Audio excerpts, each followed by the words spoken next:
कल के सत्र में हमने प्रयोगों द्वारा यह जाना था कि आवेश दो प्रकार के होते हैं, धनावेश तथा ऋणावेश, तथा यह भी प्रमाणित किया था कि सजातीय आवेश जो एक ही प्रकार के आवेश होते हैं जैसे धन धन आवेश, ये एक दूसरे को प्रतिकर्षित करते हैं, किंतु विजातीय आवेश अर्थात एक धन आवेश और एक ऋण आवेश एक दूसरे को आकर्षित करता है।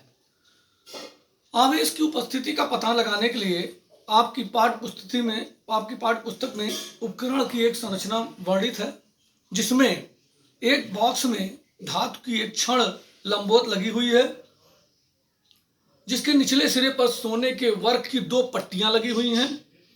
जब कोई आवेशित वस्तु छड़ के ऊपरी सिरे को छूती है तो छड़ में से होता हुआ आवेश सोने के वर्कों पर आ जाता है और वे एक दूसरे से दूर हट जाते हैं। आवेश जितना ही अधिक होगा ये सोने के वर्क उतना ही अधिक दूर हटेंगे। इसका कारण यह है कि दोनों वर्कों पर सजातीय आवेश ही उत्पन्न होते हैं और आप जैसा जानते हो कि सजातीय आवेश एक दूसरे को प्रतिकर्षित करते हैं। इस कारण दोनों सोने की पन्नियां एक दूसरे से दूर हटती हैं।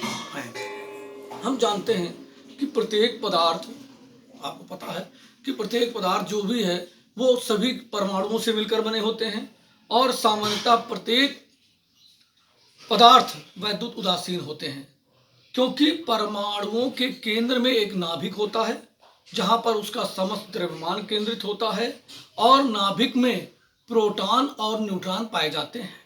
प्रोटॉन धनावेशित होता है जबकि न्यूट्रॉन उदासीन होता है।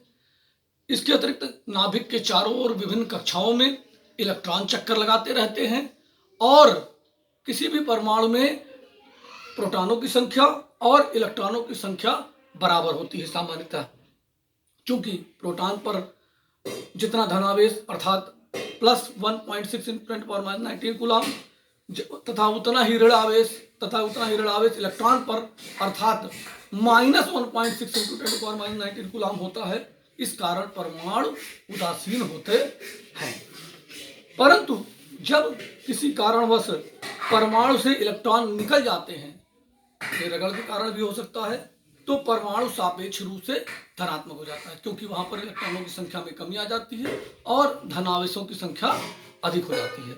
इसी प्रकार जब परमाणु पर किसी कारणवश बाहर से आकर इलेक्ट्रॉन जुड़ जाते हैं, तब इलेक्ट्रॉनों की अधिकता के कारण परमाणु सापेक्ष रूप से ऋणावेशित हो जाते हैं।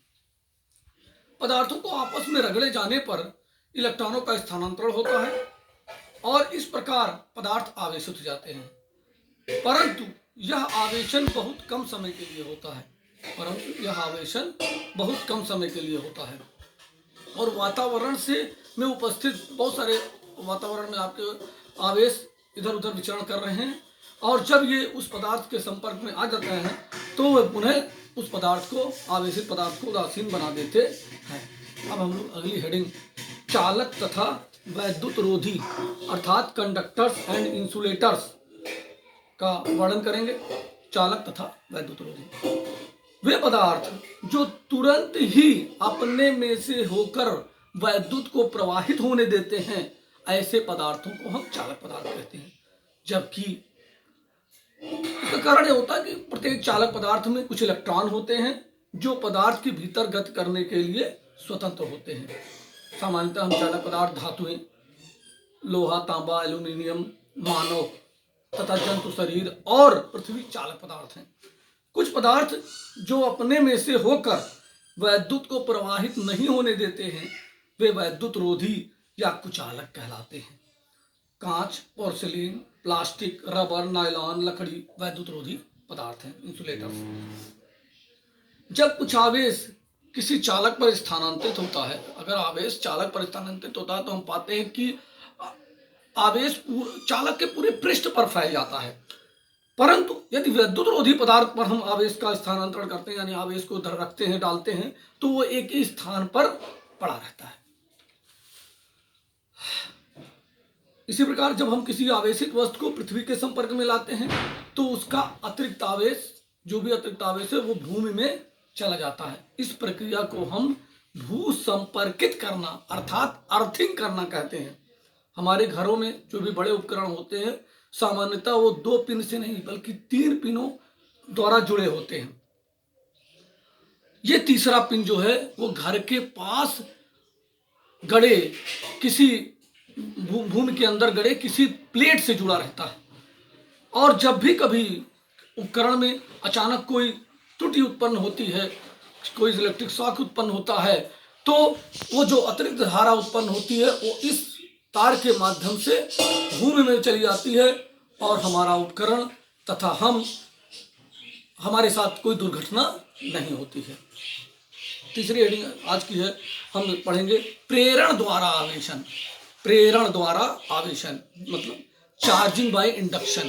यहाँ जो मुख्य उद्देश्य है वो यह है कि किसी वस्तु को, प्रेरण का अर्थ होता है किसी वस्तु को बिना छुए ही उस पर प्रभाव डालना, है ना।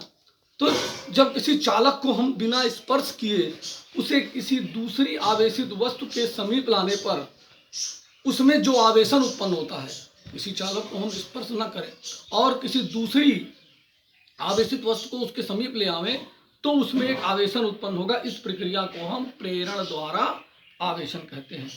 हम जानते हैं कि प्रत्येक चालक पदार्थ में धन आवेश एवं ऋण आवेश बराबर मात्रा में उपस्थित होते हैं। जब किसी आवेशित वस्तु को चालक के समीप लाते हैं तो समान प्रकार के आवेश को वह प्रतिकर्षित करता है और विपरीत प्रकार के आवेश को आकर्षित करता है। इस प्रकार हम पाते हैं कि उस चालक पदार्थ में दूसरे आवेशित पदार्थ को लाने पर समान प्रकार के आवेश दूर चले गए होंगे, दूसरे सिरे पर चले गए होंगे, और विपरीत प्रकार के आवेश उसके समीप वाले सिरे पर एकत्रित हो गए होंगे। इस प्रकार उस चालक पदार्थ में प्रेरण द्वारा उसके दोनों सिरे आवेशित हो जाते हैं। इस प्रक्रिया को हम लोग प्रेरण द्वारा आवेशन कहते हैं, जिसका एक यह चित्र है जो आपके ये सारे पेजेस आपके लिए लोड भी हैं, इसे आप देख लेंगे और देख करके इन पन्नों की सहायता से, इस लिखित सामग्री की सहायता से आप अपना नोट्स आगे बढ़ाएंगे।